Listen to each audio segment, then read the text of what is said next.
66 million years ago, the sun comes up over a swamp. Mist on the water, ferns dripping. A river slow and brown winding through a forest that has no name yet because there is no one here to name anything. A triceratops lowers its head to drink. Up in the conifers, something enormous shifts its weight, and the branches groan. The air smells of mud and green and rot. Somewhere, a small furry animal the size of a rat pokes its nose out of a burrow, sniffs, and goes back to sleep. It's spring, probably. We'll come back to that.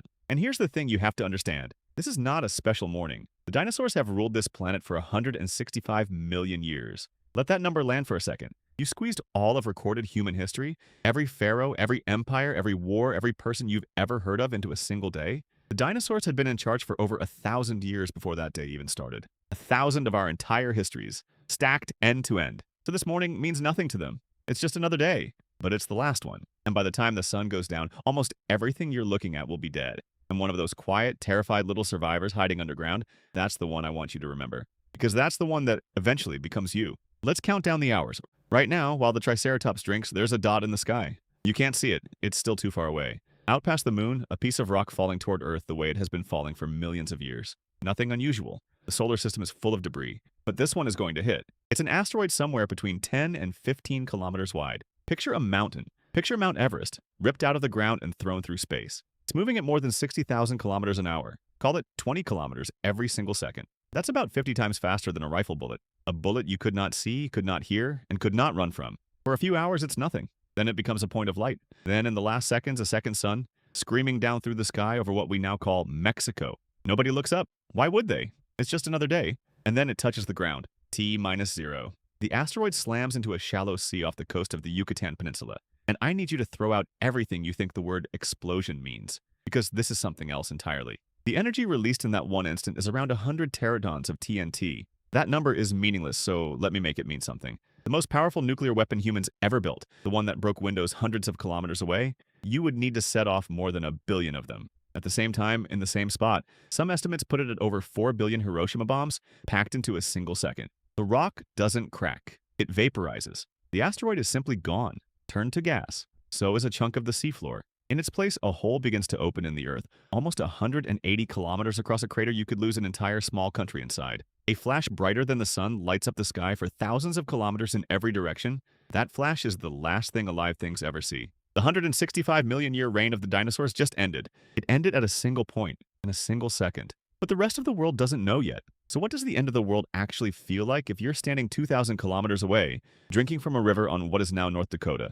For a moment, nothing. The light, a strange brightness. The sound hasn't reached you. The destruction hasn't reached you. You have minutes. You just don't know it. First thing to arrive isn't fire and it isn't a wave. It's the ground. The impact triggers an earthquake so violent the numbers barely make sense. Estimates run past magnitude 10, maybe 11, thousands of times more energy than the largest quake humans have ever recorded. And it moves outward through the rock of the planet itself, faster than anything in the air, ringing the whole earth like a struck bell. This is where we go to a real place, a real river, a real day that scientists think they may have actually found. It's called Tanis. In North Dakota, there's a fossil site where something extraordinary is buried. The seismic waves from Chicxulub reach this spot in roughly 10 minutes long, or any ocean wave could, and they slosh the inland sea back and forth, a giant standing wave called a seiche that surges up the river and buries everything in sediment fast. And here's the detail that gives paleontologists chills. In that sediment, they find fish, sturgeon and paddlefish, frozen mid-death, and packed into their gills are tiny beads of glass. Glass that fell from the sky. The fish were breathing it in as they died.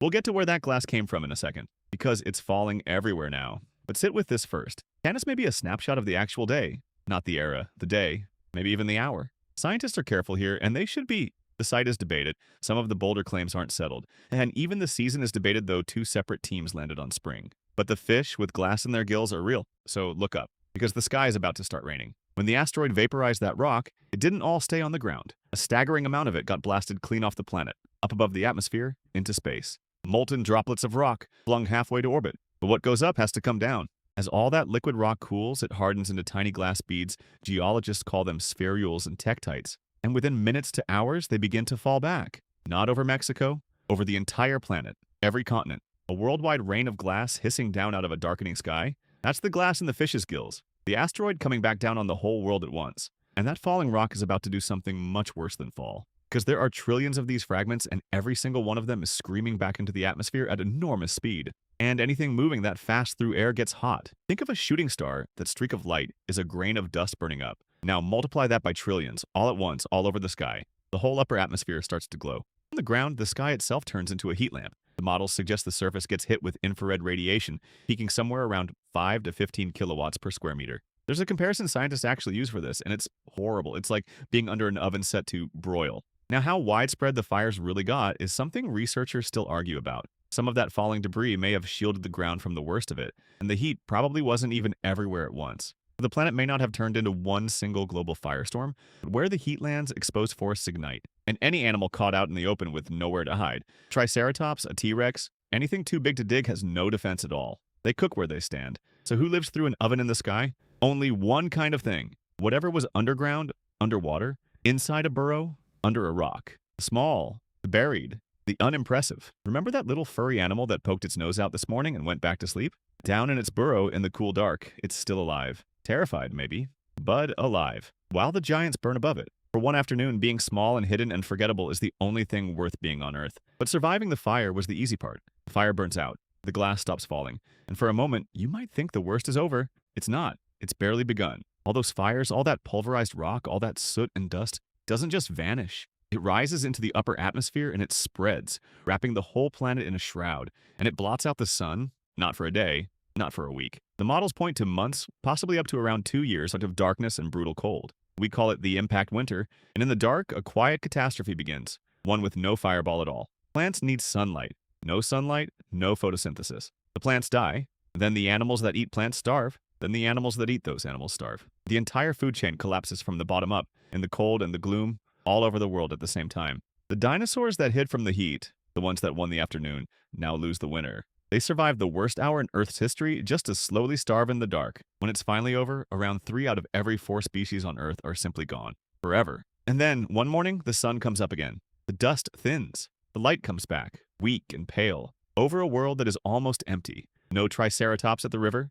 no giant shifting in the trees, just ash and silence, and a thin gray sun rising over a graveyard. But not everything is gone. Down in the burrows, in the water, in the cracks and the shadows, the small survivors are still here. The buried, the forgettable, and the world they wake up to is empty. All those giants that ruled for 165 million years that took up all the room and all the food and all the sky, gone. The throne is vacant, and those little furry survivors, they inherit it. With nothing left to compete with, they spread and grow and split into new shapes over millions of years into the first primates, and eventually into us. So here's the part I want to leave you with. The single worst day in the history of this planet, the day the sky caught fire and 3/4 of all life died, is the reason you exist. If that asteroid misses, the dinosaurs keep their throne, the mammals stay small and hidden in the dark forever. And there is no you. No human ever gets the chance. You are not the main character of this story. You're the descendant of the things that got lucky, the ones small enough to hide. You are here because one ordinary spring morning, 66 million years ago, the world ended. The dinosaurs woke up that day thinking it was just another day. So did you. If you want more stories about the moments that quietly decided everything,